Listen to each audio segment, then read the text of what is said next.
오늘은 옥하는 목사님 다락방 교재죠. 마가복음 1 19가입니다. 제자들을 파송하시다라는 제목을 가지고 마가복음 6장 7절부터 13절까지 말씀을 함께 살펴봤으면 좋겠습니다. 먼저 마음의 문을 열면 같이 한번 읽어볼까요? 예수님은 복음을 들어야 할 사람들은 여전히 많은데 자신을 반대하는 자들의 세력이 심상치 않게 커가고 있음을 보셨다. 그래서 조금이라도 더 빨리 더 많이 복음을 전하기 위해 제자들을 파송하셨다. 동시에 자신이 세상을 떠난 다음에라도 제자들이 자신이 하던 일을 잘 계승할 수 있도록 그들을 특별히 훈련시켜야 할 필요를 느끼셨던 것이다. 이 시간 다루게 될 본문에는 선교사나 전도자가 반드시 알아야 할 기본 원리가 들어있다. 우리는 누구나 예수 그리스도의 증인이기에 증인으로서 갖추어야 할 자세와 준비가 무엇인지 함께 배워보도록 하자. 우리가 지난주에 어떤 이야기를 배웠죠? 고향에서 예수님께서 배척당하신 사건에 대해서 배웠습니다. 그런 다음에 배척당한 다음에 예수님께서 뭘 하셨냐면 제자들을 오늘 본문에 보면 파송을 하셨어요. 사실 고향에서 예수님께서 마지막에 어떻게 됐죠?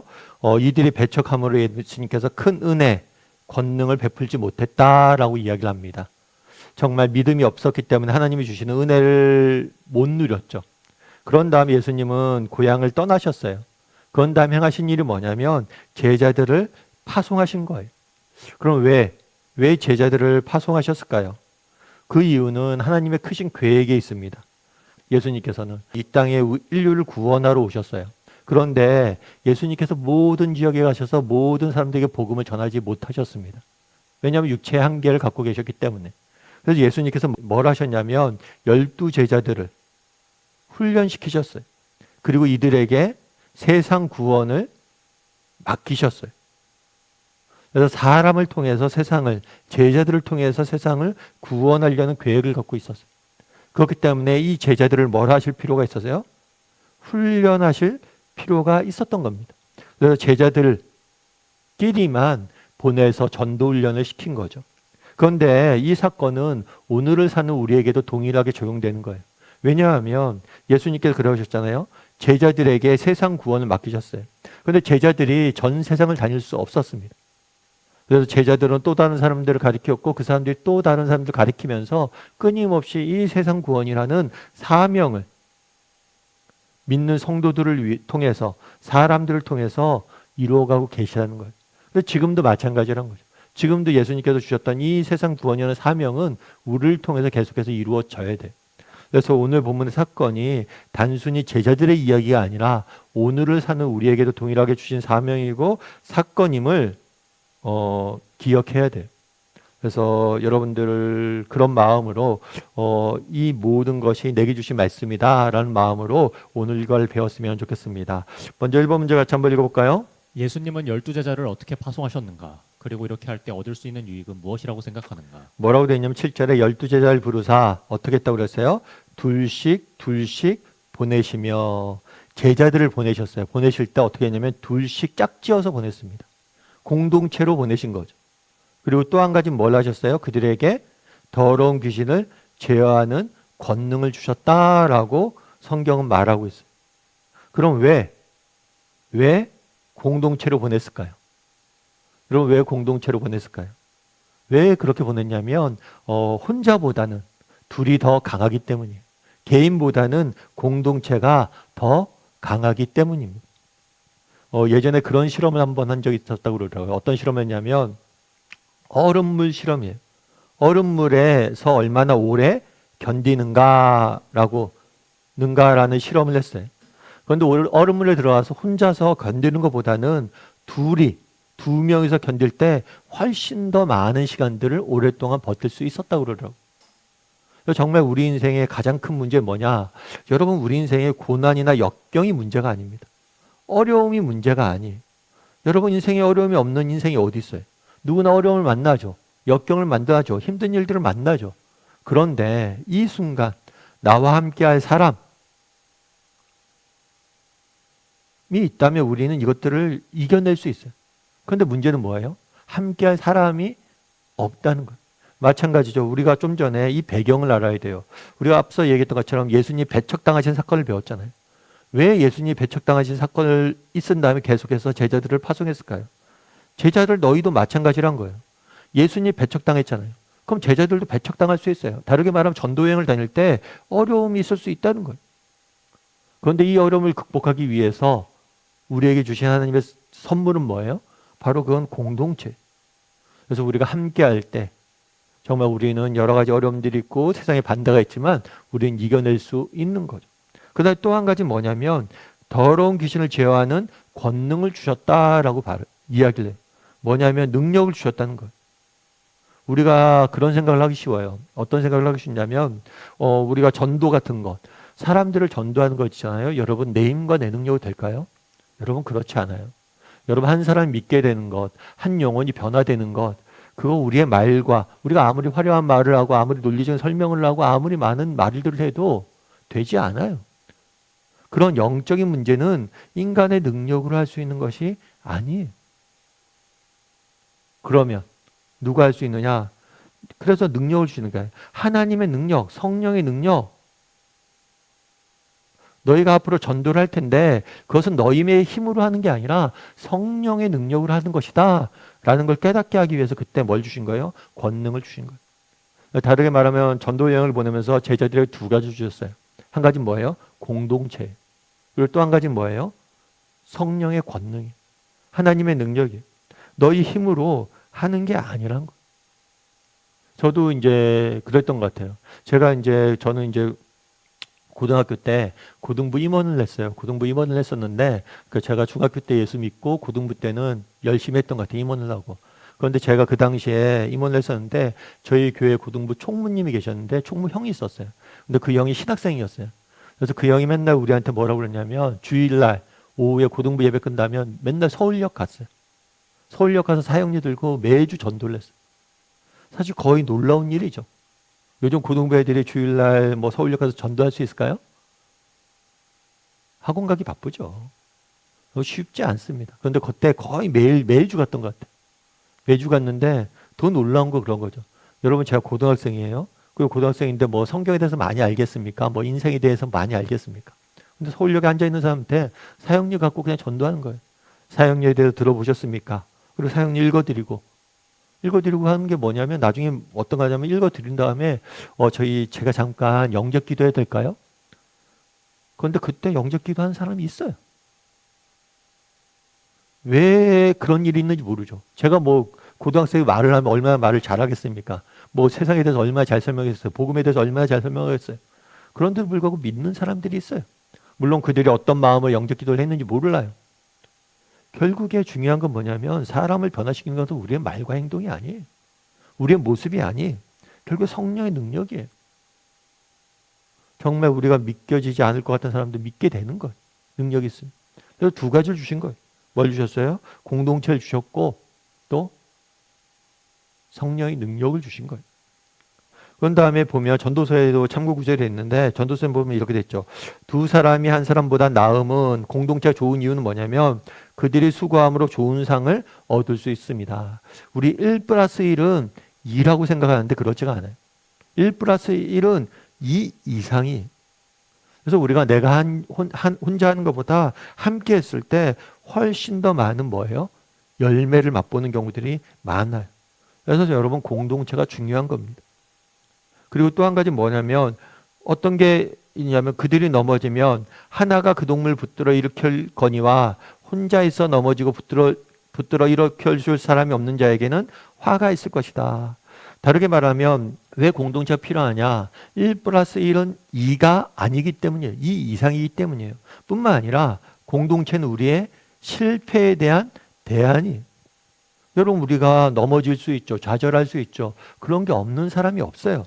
그런데 우리가 넘어졌을 때 뭐예요?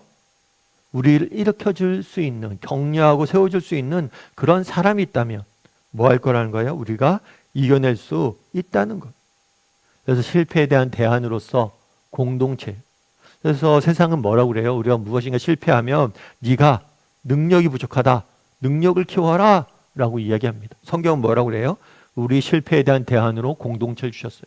그러니까 너희가 공동체에 함께 한다면 너희가 넘어지는 할지라도 다시 일어설 수 있을 것이다 라고 이야기한 거죠. 그 다음에 또 뭐라고 얘기하면 두 사람이 함께 누우면 따뜻해지거니와 이건 뭐냐면 감정적 교류로 정서적인 문제를 다루고 있는 거예요. 같은 이불에 있으면 함께 따뜻해진다. 그러니까 온기를 나누다 보면 온기가 올라가잖아요. 마찬가지로 우리가 서로 함께 길을 걸으면서 서로의 정서적으로 위로하고 격려하고 서로의 마음을 나누고 이런 과정을 통해서 훨씬 더 정말 뭐 할 수 있다는 거예요?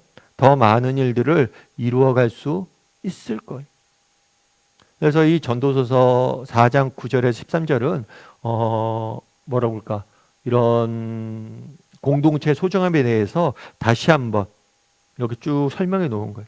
그래서 두 가지를 뭘 주셨냐? 공동체를 주셨고 또 권능을 주셨다. 특별히 이 문제에서는 공동체의 소중함에 대해서 한번 여러분들이 좀 더 깊이 묵상해 보면 좋을 것 같아요. 우리 2번 문제 같이 한번 읽어볼까요? 당신은 두 사람이 팀이 되어 전도를 해본 경험이 있는가? 이러한 전도법이 1인 전도나 12명이 한 팀이 되어 전도할 때보다 나은 점은 무엇이라고 생각하는가? 그때 얻은 은혜로운 체험담이 있으면 나누어 보라. 네, 한번 이야기를 나눠보세요. 여러분 두 사람이 팀을 이루어 전도한 적이 있는가? 또 혼자 전도한 적이 있는가? 사실 전도 자체를 안 해서 문제죠. 근데 우리가 개인적으로 혼자 전도해야 될 때도 있죠. 반드시 뭐 그런 건 아니에요. 의무적으로 예를 들어서 내가 전도할 기회가 생겼어요. 그런데 성경에 보니까 둘씩 짝지어서 하라고 그랬으니까 내가 반드시 다음에 이번에 듣지 마시고요. 제가 다음에 한 사람 데리고 와서 꼭 들으세요. 이렇게 할 필요는 없어요. 때로는 우리가 혼자 전도할 때도 있고 때로는 두 명이 할 때도 있어요. 그런데 함께하면 훨씬 더 큰 유익이 있다는 거. 그래서 여러분들이 이런 경험들이 있는지 정말 혼자 전도했을 때 또 둘이 같이 했을 때 어떤 힘들이 있는지 그런 걸 한번 생각해 본저 나눠보면 좋을 것 같아요. 여러분 서로가 되게 많이 힘이 돼요.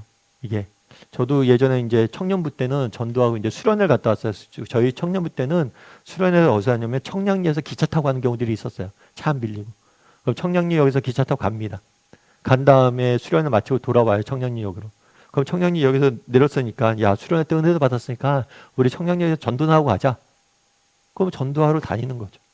근데 전도하러 다닐 때 보면 청량리역에 전도하러 다닐 때 보면 둘씩 짝지어서 가죠. 그러면 정말 이렇게 뭐라 그럴까 혼자 가면 이렇게 갈 수 없는 친구들한테도 뭐 가고 그런 경우들도 있어요. 청량리역 같은 경우에는 이렇게 좀 불량한 애들도 있잖아요. 근데 저희 형이 제가 아는 교회 형이랑 같이 가는데 그 형이 그러더라고요. 야 승원아 저 사람들한테 가자. 형 좀 겁나는데 뭐가 겁나? 그렇게 둘이 가면 훨씬 더 우리가 담대히 전할 수 있는 법들이 있어요. 그래서 여러분 정말 한번 이야기를 좀 나눠보세요. 혼자 또 둘이 전도하면서 느꼈던 경험들 또 누렸던 은혜들 이런 것들 여러분들이 쭉 나눠보시면 좋을 것 같아요. 3번 문제도 같이 한번 읽어볼까요? 제자들은 귀신을 내어 쫓는 권세를 받고 전도를 시작하였다. 우리에게도 이런 권세가 있다고 생각하는가? 다음의 구절들을 가지고 답해보라. 예, 누가복음 말씀도 똑같은 말씀이에요. 배경이 뭐냐면 제자들을 전도 여행을 보낸 거예요. 그런데 누가복음에서는 70명이라고 되어 있어요. 그러니까 예수님이 제자들을 12명을 뽑았어요. 그런데 12명을 뽑았는데 12명만 제자들 그룹에 있었던 게 아니에요. 70명이라고 표현되는 경우도 있고 120명이라고도 표현되는 경우도 있고 그러니까 100명 정도의 120명 정도의 사람들이 제자들을 늘 따라다녔어요. 그래서 예를 들어서 나중에 제자 중에서 한 명이 가룟 유다가 배신을 하잖아요. 그리고 유다의 빈자를 채우자 했을 때 어떻게 해요? 처음부터 끝까지 우리와 함께 했던 사람 중에서 한 명을 뽑자라고 이야기를 하잖아요. 그러니까 12명만 있었던 게 아니라 여러 명이 함께 제자 그룹에 있었어요. 이 그룹을 뭘 했냐면 전도여행을 떠났어요. 보냈어요. 그랬더니 뭐라고 돼 있어요? 70인이 기뻐하며 돌아와 이르되 주여 주여 주의 이름으로 귀신들도 우리에게 항복하였더라. 뭐라고 얘기했냐면 너희의 권능을 주노라 그랬잖아요. 귀신을 내쫓을 권능을 주겠다라고 이야기를 했잖아요. 그랬을 때 뭘 했어요? 실제로 경험을 통해서 예수님이 주시는 성령의 능력을 경험했다라고 이야기를 하는 거예요. 그래서 누가 경험을 했어요? 70인. 12명의 제자뿐만 아니라 70명의 그룹들. 그러니까 결국에 이 본문을 통해서 우리가 알 수 있는 게 뭐냐면 예수를 믿는 모든 성도들에게 이런 단순히 그 당시에 12명의 제자뿐만 아니라 모든 성도들에게 무엇을 주시는 거예요? 이런 권능을 하나님이 주신다는 거예요. 성령의 능력을 주신다는 거예요. 마태복음 7장 22절 말씀은 더 재밌어요. 뭐냐면 그날에라고 되어 있는 것은 예수님께서 마지막에 심판날이라는 거예요. 심판날에 책망을 하세요. 어떤 책망을 하냐면 겉으로만, 입으로만, 겉으로만 예수님 믿는 척하고 마음으로, 진심으로, 행함으로 믿지 아니한 사람들 책망을 하세요. 그러면서 이런 이야기를 하세요. 뭐냐면 마른 사람이 나더러 주여 주여 우리가 주의 이름으로 선지자 노릇을 하며 주의 이름으로 귀신을 내쫓았다라고 이야기를 해요. 심지어 정말 믿음이 부족하고 좀 이렇게 책망받을 만한 믿음을 가진 사람들도 뭐예요? 성령의 능력을 체험했다라고 이야기를 하는 거예요. 그만큼 이 부분을 알 수 있는 게 뭐냐면 그날에 제자들에게 권능을 주시겠다고 그랬잖아요. 그러면 그 권능을 누구에게 주셨다는 거예요? 모든 믿는 성도들에게도 동일하게 주신다는 거예요. 사명이 있으며. 정말 우리에게 이 권능은 여러분 그리고 천부적인 재능과는 구분이 돼요. 그리고 영구적인 재능과는 구분이 돼요. 임시적으로 일시적으로 부여한 권능이에요. 그래서 이렇게 믿음이 없는 사람들 임시적으로 하나님의 일을 할 때 받은 것. 그래서 여러분들이 사실을 오해하면 안 돼요. 그래서 여러분 권능이란 것 뭐냐? 임시적이고 일시적으로 주신 것이다. 또 한 가지 기억할 게 있어요. 여러분 권능을 내가 맛보고 싶어요. 그럼 어떻게 맛봐요? 여러분 가만히 앉아 있으면 못 맛봐요. 여러분 전도를 해야지, 입을 열어 복음을 전해야지, 복음의 능력을 맛보고, 입을 열어 전도를 해야지, 성령님이 정말 도우신 능력이 있구나 라고 아는 거예요. 성경 이게 똑같은 원리예요. 아까 그랬잖아요. 고향에서 배척당하셨어요. 믿음이 없으니까 뭘 했다고 그랬어요? 정말 권능을 행하지 못했다라고 이야기를 합니다. 정말 믿음을 갖고 도전하지 않으면 뭐예요? 하나님이 주시는 은혜, 능력을 맛볼 수 없는 것. 그래서 여러분들이 언제 이렇게 성령의 능력이 있는지 진짜 체험할 수 있느냐? 진짜 복음의 전장에서 전도를 하고 복음을 전하고 그러다 보면 그걸 맛볼 수 있는 것. 그래서 똑같아요. 내가 믿음을 갖고 도전했을 때, 한 걸음 나갔을 때 그만큼 은혜를 더 맛보는 것. 4번 문제 한번 읽어보죠. 제자들을 파송하면서 예수님은 경제적인 문제를 어떻게 해결하라고 명령하셨는가? 제자들을 파송하면서 경제적인 문제를 어떻게 해결하라고 그랬을까요? 8절과 9절 말씀도 같이 한번 읽어볼까요? 명하시되 여행을 위하여 지팡이 외에는 양식이나 배낭이나 전대의 돈이나 아무것도 가지지 말며 신만 신고 두벌 옷도 입지 말라 하시고. 예, 제자들을 파송하시면서 첫 번째 주셨던 원칙은 뭐였어요? 둘씩 공동체 가운데 보내셨죠. 그리고 두 번째는 뭐였어요? 권능을 주시겠다 약속하셨어요. 그런 다음에 세 번째는 뭐랬냐면 명하시되 여행을 위해서는 지팡이 외에는 양식이나 배낭이나 돈이나 아무것도 뭐 하라고요? 가지지 말며 신을 신고 두벌옷도 입지 말라 하시고 라고 이야기를 했어요. 그러니까 아주 최소한의 준비만 해서 떠나라고 이야기한 거죠. 그렇다면 왜 이렇게 이야기했을까요? 그것은 뭐냐면 그 당시에는 이게 영구적으로 특정 지역에서 사역하는 게 아니에요. 잠깐 짧게 단기적으로 훈련하는 과정이. 그래서 이 단기간 훈련하는 과정이기 때문에 이렇게 최소한의 준비를 가지고 가서 하라고 이야기한 거예요. 그런데 여기서 우리가 알 수 있는 게 있어요. 그건 뭐냐면 왜 이렇게 했느냐? 첫 번째는 그거예요. 하나님과 사람을 의지하는 법들을 배우게 하기 위함이에요. 우리가 모든 것을 갖춰주잖아요. 모든 준비했거든요. 내가 부족한 게 없어요. 그러면 하나님을 의지하지 못해요. 정말 최소한의 것을 갖고 부족함이 있을 때 그 부족함을 정말 하나님을 의지하고 한번 네가 해보라는 거예요. 도전해보라는 거예요. 그래서 하나님을 의지하고 사람을 또 의지하는 법들을 가르치기 위해서 이렇게 하신 거예요. 또 한 가지는 그런 게 있어요. 뭐냐면 우리가 완벽한 준비, 이런 건 허상이에요. 이런 건 없어요. 우리가 가끔 그런 거 있죠. 내가 좀 더 준비하면 전도여행 가야지. 여러분 정말 전도여행 갈 정도로 충분히 준비된 경우는 없습니다. 그런 경우는 없어요. 이거 모든 게 마찬가지. 여러분 마찬가지. 아이도 생각해 보세요. 여러분 자녀를 낳을 때 정말 우리가 부모로서 완벽한 준비가 돼서 아이를 낳았나요? 아니. 그리고 자기를 낳을 여건이 돼서 우리가 아이를 낳나요? 아니. 요즘 출생률이 왜 줄어들어요? 아이들을 좀 더 여건이 되고 준비가 된 다음에 아이를 낳으려고 그러니까 그런 거예요. 여러분 그런 건 없어요. 여러분 우리가 부모로서 완전히 준비가 돼서 아이를 낳지 않습니다. 전도자로서 우리가 완전히 준비돼서 뭘 하는 거예요? 전도를 하는 게 아니에요. 봉사도 마찬가지죠. 여러분 내가 교사로서 완전히 준비해서 교사할 수 있는 게 아니에요. 교사하면서 배우는 거예요. 목회자들도 마찬가지예요.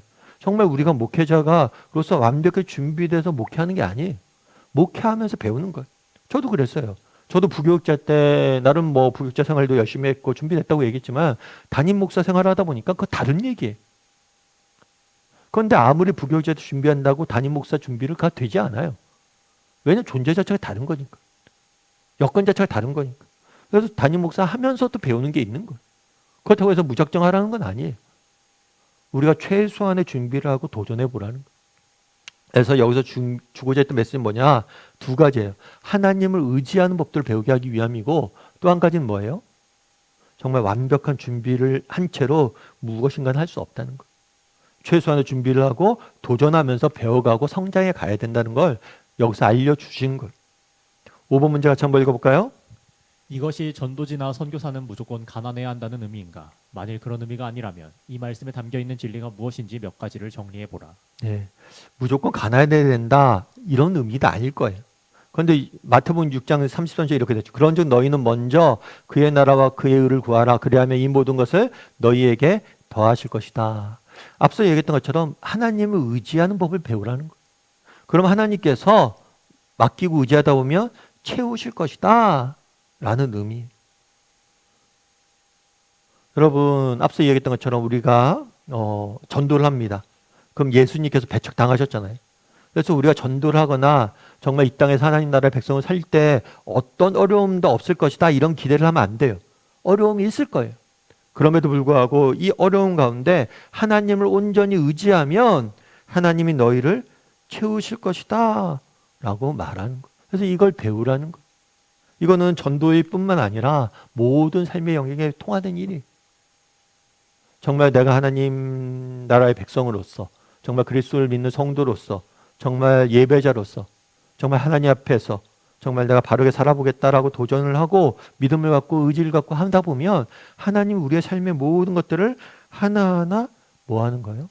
채우시는 거예요. 그만큼 하나님의 은혜는 놀라운 거예요. 그래서 저도 이제 저희 중국에서 사역하는 후배한테 한번 그런 이야기를 들은 적이 있어요. 그 후배가 이제 중국에서 전도도 하고 제자 훈련도 하고 그러는데 한 번은 그런 일이 있대요.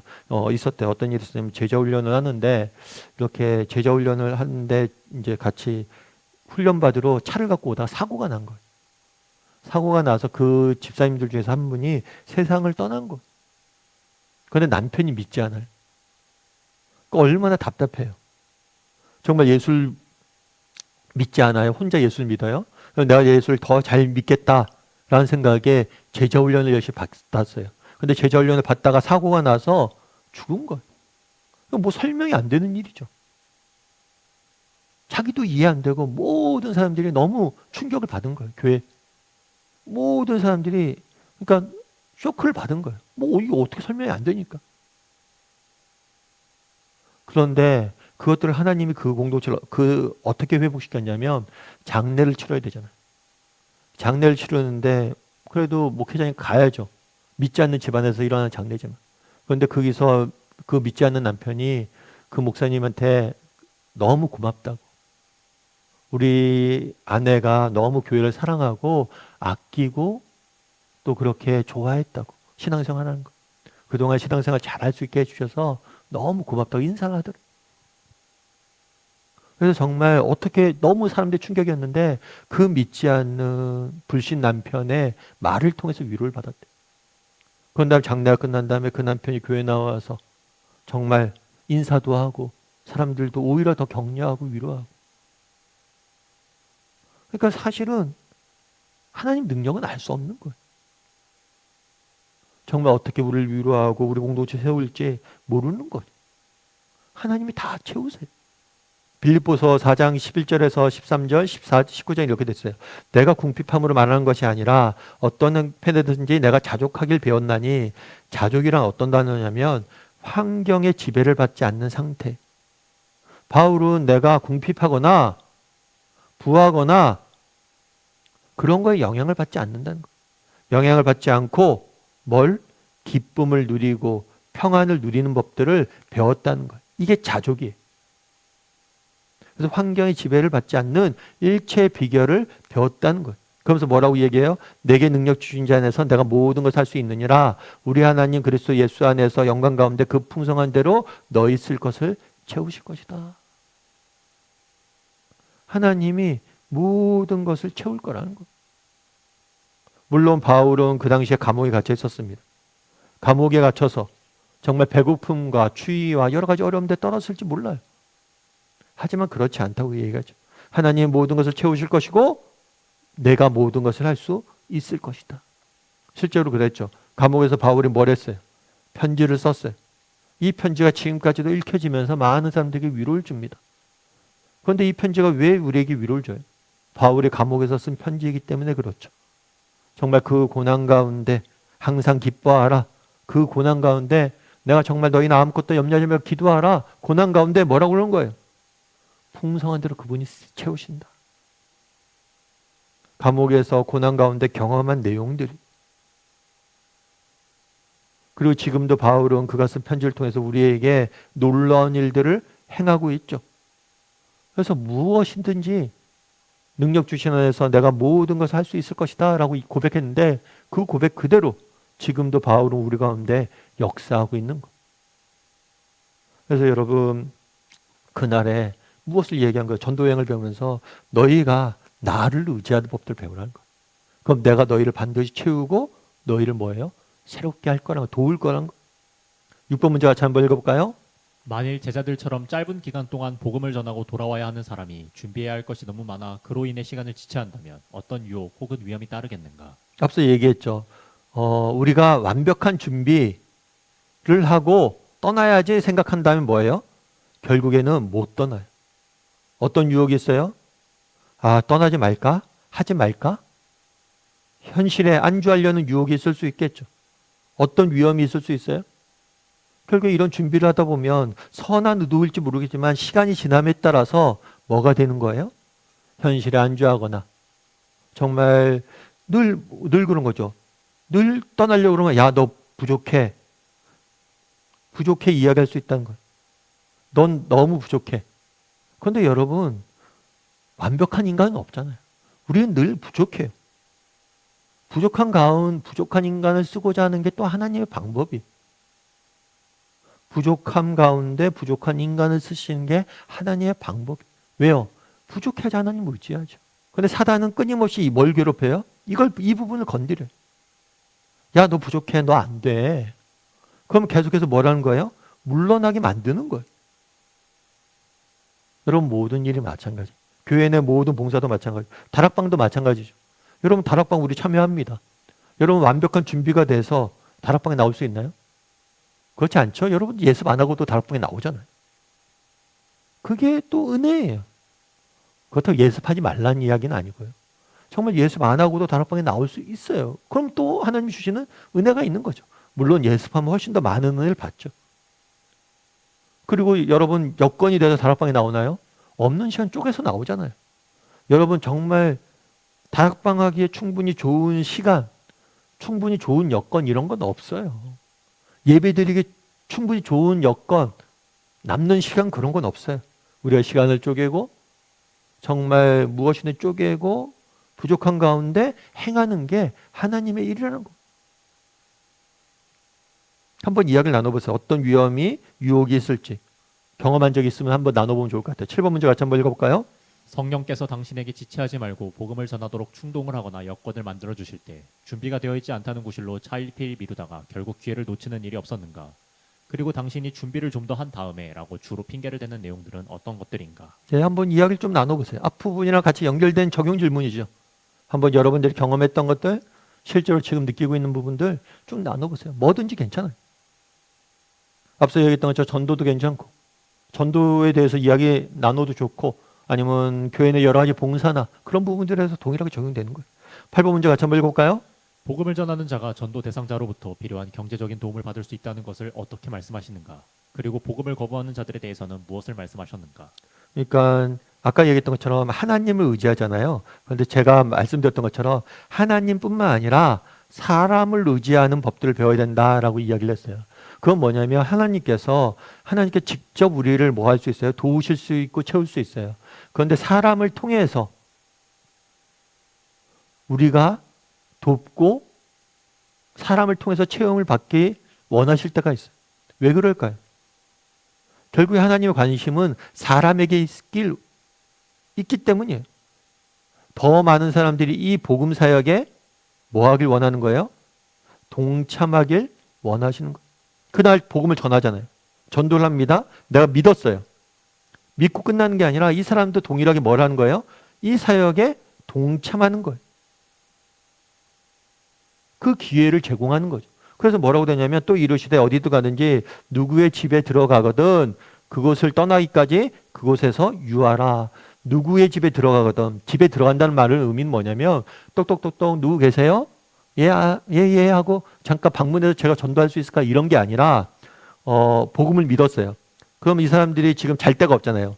잠자리를 제공하고 우리 집을 성교의 베이스 캠프로 쓰십시오. 라고 이렇게 그 당시에 제공하는 경우들이 있었어요. 그렇게 제공을 받거든 거기서 그 사람들의 도움을 받으라는 거예요. 왜요? 그 사람들도 동참하게 되는 거죠.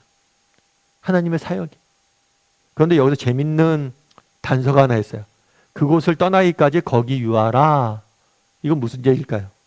예를 들어서 A라는 집에 들어갔어요. 근데 나중에 B라는 집도 예수님을 믿었어요. 근데 이 집이 더 잘 살아요. 지내기 더 좋은 여건이에요. 그러면 나 A에 있지 말고 B에 가야지. 이렇게 하지 말라는 거예요.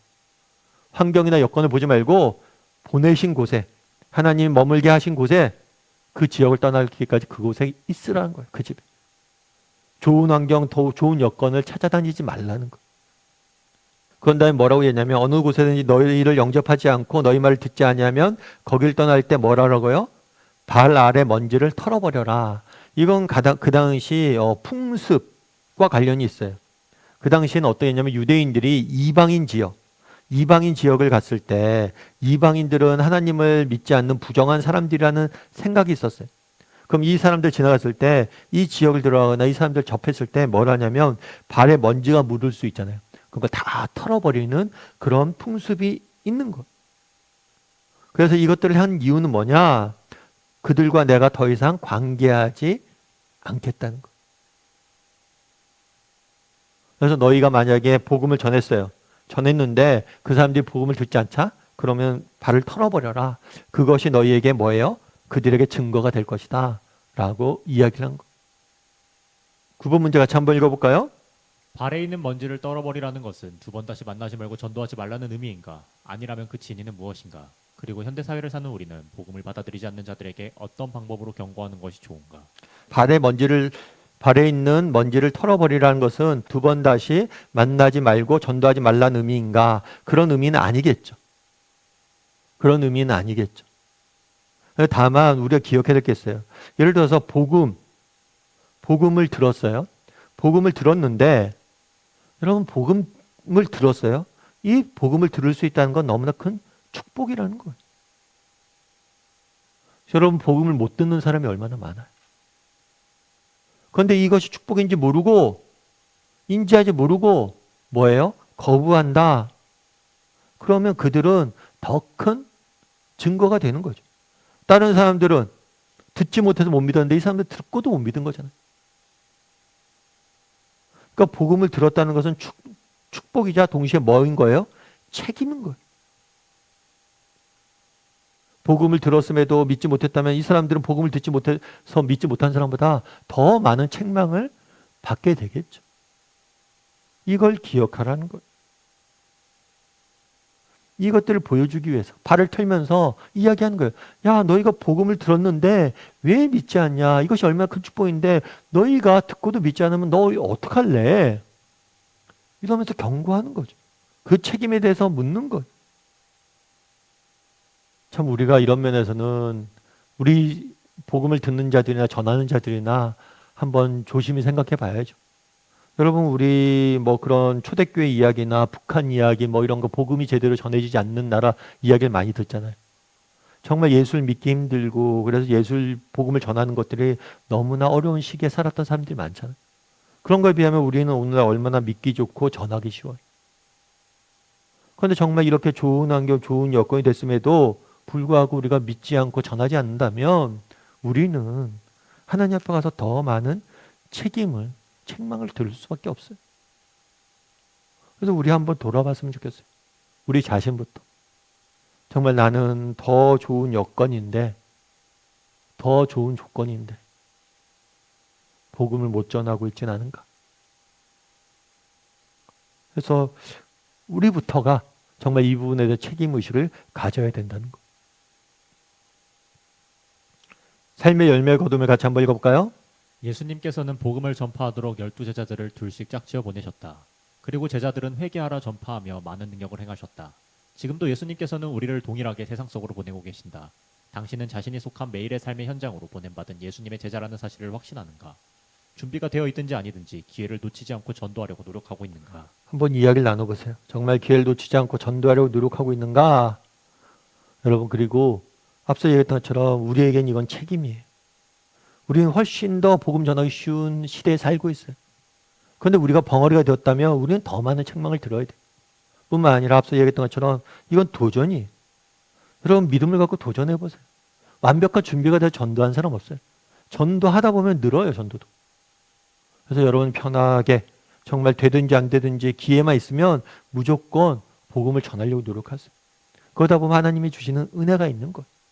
그래서 한번 점검해 보세요. 각자 이야기를 좀 자기가 지금 어떤 형편에 있는지 한번 이야기를 좀 나눠봤으면 좋겠습니다.